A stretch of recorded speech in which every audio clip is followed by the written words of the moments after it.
Olá, abençoados, graça e paz. Um forte abraço para cada um de vocês.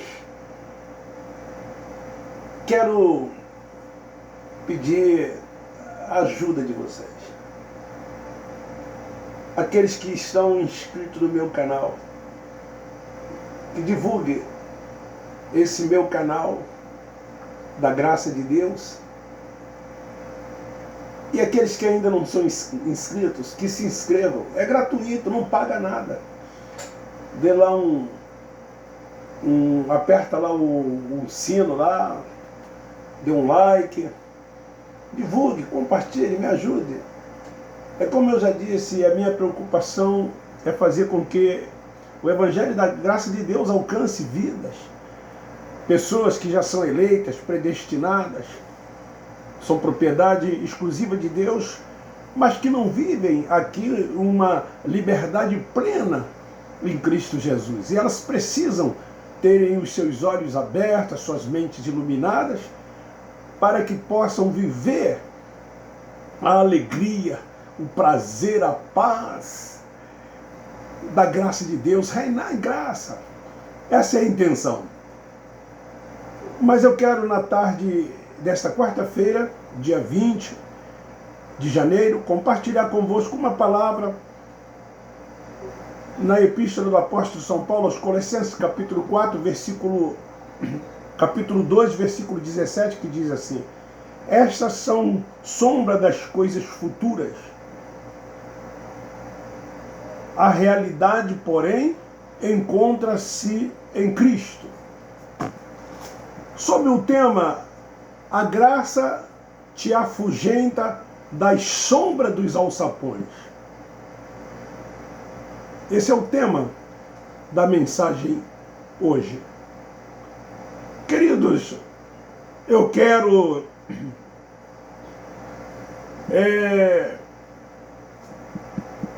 compartilhar uma palavra mais profunda acerca do que eu li aqui quando o apóstolo Paulo, o apóstolo gentil, escreve à igreja lá de Colosso, e ele diz a respeito das sombras, e que a realidade, na verdade, é só uma: Cristo Jesus. Não tem coisa melhor do que entender que devemos ter a mente de Cristo. A melhor coisa é ter a mente de Cristo. E tendo a mente de Cristo, nós vamos ter o nosso entendimento aguçado para as coisas espirituais. Ou seja, vamos estar focados nas coisas do alto, nas coisas de cima, nas coisas de Deus. Vamos viver aqui neste mundo como homens espirituais, pensando 24 horas nas coisas dos céus, nas coisas do alto, nas coisas de cima.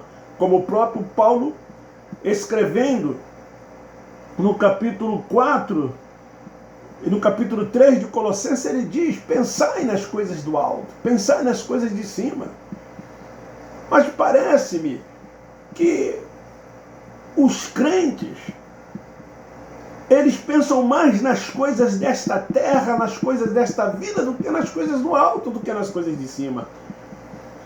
Elas estão voltadas para as coisas da vida, para as coisas desta terra.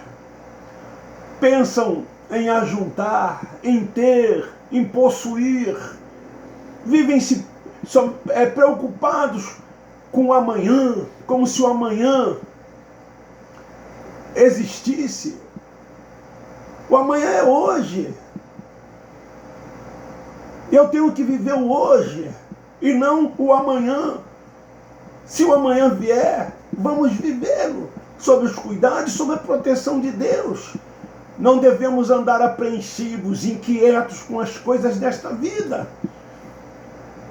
Nós estamos aqui neste mundo como embaixadores de Deus. Essa é a nossa missão. No tocante às coisas desta vida, Ele cuida de nós. No que nós precisarmos, no que nós necessitarmos. Eu não quero dizer com isso que nós não temos que trabalhar, não é isso não. Você me entende, você me compreende. Você deve sim trabalhar, você deve buscar através do suor do seu rosto, sim, mas focado nas coisas dos céus, nas coisas de cima. Porque você está assentado com Ele nas regiões celestiais. Você é do alto, você é de cima, você é dos céus. Então, tendo a mente de Cristo, o seu entendimento vai ficar aguçado para as coisas espirituais.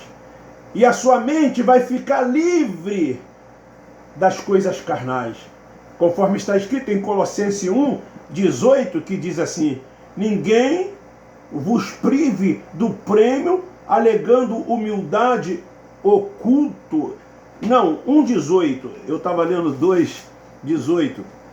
É que diz assim: e ele é a cabeça do corpo, a igreja, o princípio, o primogênito dentre os mortos, para quem tudo tenha a preeminência. Colossenses 1:18. Que é voltada para as fábulas judaicas e mandamento dos homens, que se desviam da verdade, que professam conhecer a Deus, mas negam-no pelas suas obras, praticando abominações, sendo desobedientes ao Evangelho da graça de Deus, ensinado por Cristo ressurreto, através do apóstolo São Paulo, o apóstolo da graça de Deus aos gentios. Focado nas coisas desta vida.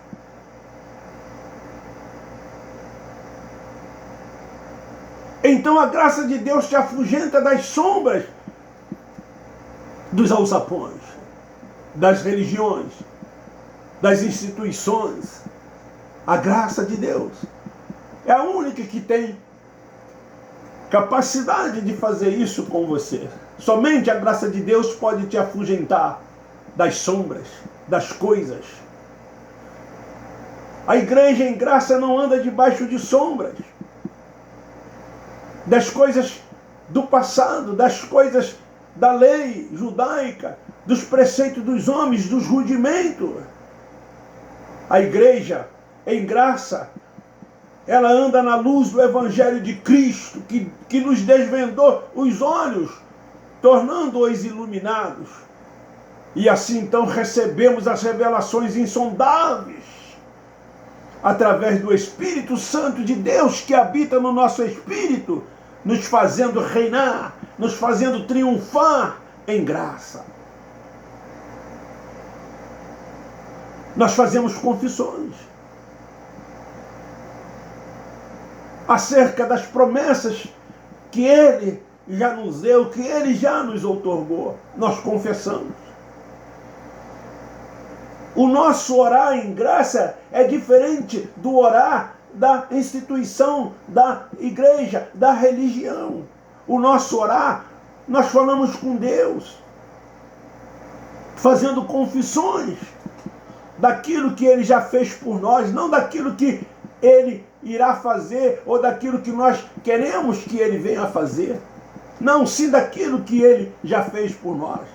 Nós confessamos que nós somos salvos. Nós confessamos que podemos todas as coisas. Nós confessamos que temos a mente de Cristo. Nós confessamos que não temos mais nenhum pecado. Nós confessamos que fomos batizados nele. Nós confessamos que temos paz permanente, mesmo nas aflições, nas tribulações. Nós reinamos na paz de Cristo Jesus. Ele mesmo disse: deixo-vos a paz, a minha paz vos dou. A paz dele não é essa paz aparente, mas é uma paz diferente da paz que o mundo pode oferecer. Então nós reinamos em graça, triunfamos em graça. Queridos, o escritor aos Hebreus chama essas coisas existentes nesses lugares de ineficazes. É isso que o autor aos Hebreus diz acerca dessas coisas existentes nesses lugares. Vocês entendem que lugares é esses que eu me refiro? Ele chama de ineficazes todas essas sombras fazem com que eles relembrem Jesus de Nazaré. Essas coisas faz relembrar de Jesus de Nazaré. Ah, eu me batizo porque Jesus se batizou. Eu vou ao monte porque Jesus foi ao monte. Eu jejuo porque Jesus jejuou. Eu vou ao templo porque Jesus foi ao templo. Então tudo aquilo que o Jesus de Nazaré fez como homem, então na religião ensina que nós devemos fazer. E é assim que as pessoas se comportam. O escritor aos Hebreus chama essas coisas de ineficazes. Tudo que se tinha que fazer, ele fez por nós. E então agora eu não tenho mais que nada do que fazer porque ele já fez. Tudo que ele fez foi perfeito. Isso é viver de sombras. Quando você faz essas coisas, quando você relembra o Jesus de Nazaré nos seus atos, nas suas ações, você está vivendo de sombras. E o escritor aos Colossenses, o que ele diz? No capítulo 2 que eu li no início, no versículo 17, essas são sombras das coisas futuras. A realidade, porém, encontra-se em Cristo, o Cristo ressurreto.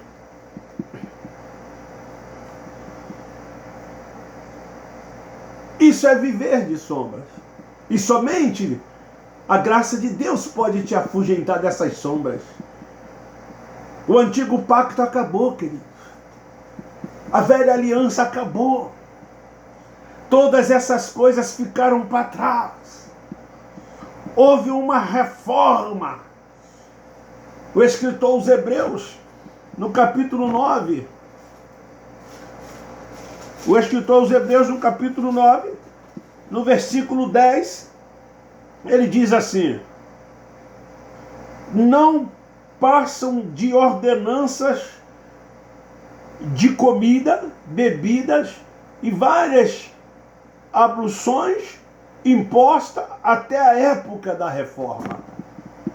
Houve uma reforma. Quando Cristo estabeleceu uma nova aliança, um novo pacto, portanto agora não é mais o Cristo nazareno, agora é o Cristo ressurreto, ele é a realidade.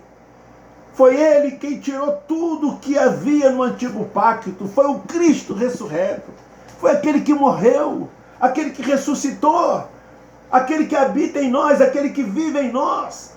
Eu já não vivo, mas ele vive em mim. Esse é o evangelho da graça de Deus. É Cristo que vive em nós. Esse é o evangelho da graça de Deus. Nós temos a mente de Cristo. Nós pensamos nele 24 horas por dia. Nós cultuamos a ele 24 horas por dia, porque sabemos que ele é Espírito. E os que o adoram fazem espírito em verdade. Nós não nos preocupamos em ir ao templo para adorá-lo, como as pessoas fazem. Aquele ritual, terça, quinta, domingo, segunda, terça, quarta, quinta, sexta, sábado. O que eu vou adorar? Como se fora daquele lugar você não pudesse adorar, porque é lá que ele está, segundo eles. Mas o próprio Cristo diz: eu não habito em templo feito pelas mãos dos homens. A igreja em graça, ela se reúne como igreja e não vai ao templo que eles chamam de igreja. Nós nos reunimos com a nossa família. Quando nós estamos em família, nós estamos reunidos como igreja. Quando estamos com os predestinados, nós estamos reunidos como igreja. É 24 horas por dia, toda hora. E pensando nas coisas do alto, pensando nas coisas dos céus, pensando nas coisas de cima. Porque nós estamos assentados com ele nas regiões celestiais. Não é assentado teoricamente, não. Filosoficamente, não. É sentado mesmo, é real. A realidade é Cristo. Isso é real. Isso é real. Isso é real. Então, quando Cristo estabeleceu uma nova aliança, um novo pacto, Portanto, agora não é mais o ressurreto, ou não é mais o Nazareno, e sim o Cristo ressurreto. Ele tirou tudo o que havia no antigo pacto. O Cristo ressurreto, o que ele fez? Estabeleceu a graça de Deus. É favor. No antigo pacto, tu tinha que fazer isso, você tinha que fazer aquilo. Eram 613 leis a serem cumpridas. E nenhum conseguiu, tentaram, mas não conseguiram. E então vem o Cristo ressurreto e estabelece a graça de Deus, o favor não merecido. Ele nos amou primeiro. Foi Ele quem nos escolheu. Nós somos dele, propriedade exclusiva. Ninguém nos arrebata da sua mão. O nosso espírito está salvo, nós somos salvos no espírito. A graça de Deus que nos faz vivermos as promessas. É na graça de Deus que nós vivemos as promessas. Por isso que nós não oramos pedindo. Nós tomamos posse das promessas de Deus. A graça de Deus nos faz viver as bênçãos de Deus, fazendo apenas confissões em agradecimento de ações de graça por tudo que foi feito e já realizado. Tudo está consumado. Foi a última palavra dele na cruz. Já está tudo consumado. A velha aliança ficou para trás. O velho pacto ficou para trás. As sombras ficaram para trás. Tudo se consumou. Vocês não podiam fazer, não conseguiram fazer, mas eu fiz por todos vocês. E nós que nascemos depois da cruz, nascemos debaixo da graça de Deus, desse favor não merecido. E aí temos que viver não o evangelho do Cristo Nazareno, mas o evangelho do Cristo ressurreto. Enquanto nas instituições vão em busca de todas essas coisas.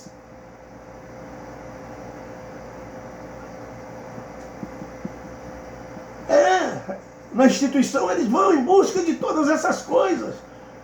É um tal de fazer obra, é um tal de fazer obra, é um tal de fazer obra. É uma disputa entre as pessoas para ver quem faz ou quem está fazendo mais, quem ora mais, quem consagra mais, quem santifica mais, quem vai mais ao templo, quem participa mais. A gente vê essa disputa entre as pessoas. E elas achando que estão agradando a Deus. Que há necessidade de todas essas coisas.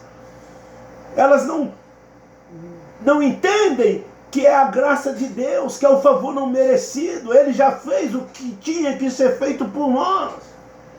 Então nós vivemos aqui tomando posse das promessas, das bênçãos de Deus, de tudo aquilo que Ele nos concedeu, de tudo aquilo que Ele estabeleceu.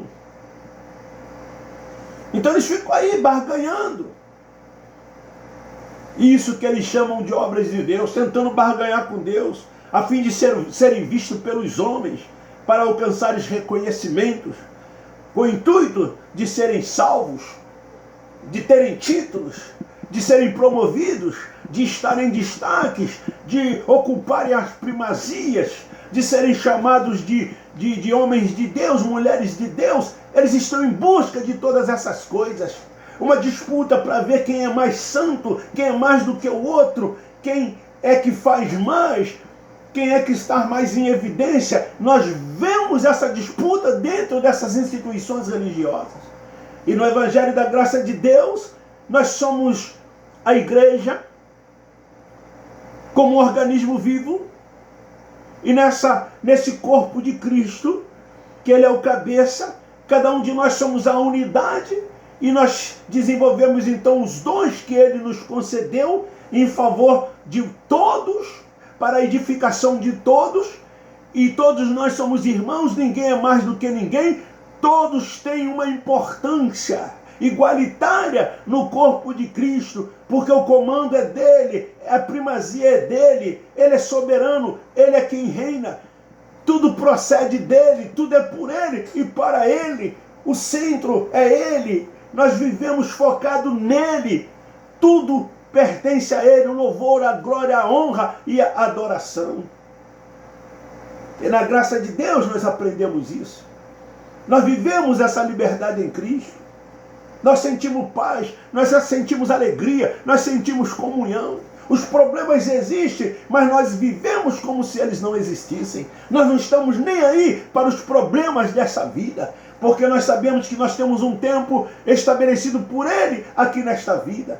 Que um dia o corpo, a matéria, aonde habita o meu espírito, e no meu espírito o Espírito Santo de Deus, esse pó, essa carne vai voltar ao pó da terra, mas o meu espírito vai voltar para Deus de onde ele veio. Essa é a certeza, essa é a convicção, essa é a tranquilidade que nós temos nos concedido através do Evangelho da graça de Deus. O sacrifício de Cristo foi perfeito, cumpriu tudo o que os homens nunca conseguiram. Nenhum conseguiu, mas ele conseguiu como homem e cumpriu, não deixando nada a ser feito. E você fica aí tentando fazer alguma coisa, não tem mais nada a se fazer. Quando ele concluiu, ele finalizou dizendo: está tudo consumado. Foi a última palavra da cruz. Não se tinha que dizer mais nada. Ele guardou esta última palavra. Foi a última palavra da cruz. Está tudo consumado, para que todos os eleitos deixassem de andar em sombras e sim andar em graça. Quando ele disse isso, está tudo consumado. Você que é um eleito, você que é um predestinado, você que é propriedade exclusiva de Deus, mesmo você estando dentro dos alçapões, dentro das instituições evangélicas, dentro da sua religião, você é predestinado, você é eleito, você não perde a sua salvação, você foi salvo no Espírito. Eles não dizem isso para você, sabe por quê? Porque eles têm seus interesses e conveniência, eles querem aplauso, eles querem estar em evidência, eles querem dividir a glória de Deus. Eles querem títulos, eles querem estar em posições de destaque, eles querem mordomias aqui nesta vida, eles querem viver uma vida farta aqui, em abundância, como eles vivem. Então, por esses interesses que eles têm, então eles dizem para você todas essas coisas. E vocês então continuam vivendo em sombra, andando nas sombras das coisas que ficaram para trás. Finalizando, eu quero te dizer, quando ele disse está tudo consumado, ele disse isso para que todos os eleitos, que é você, para que todos os predestinados, que é você, para que todos que são propriedade exclusiva dele, que é você, andasse, deixasse de andar em sombra e vivesse-se o Evangelho da graça de Deus. Somente a graça de Deus te afugenta das sombras dos alçapões. Graça e paz, Abba Pai, Abba Pai, Abba Pai.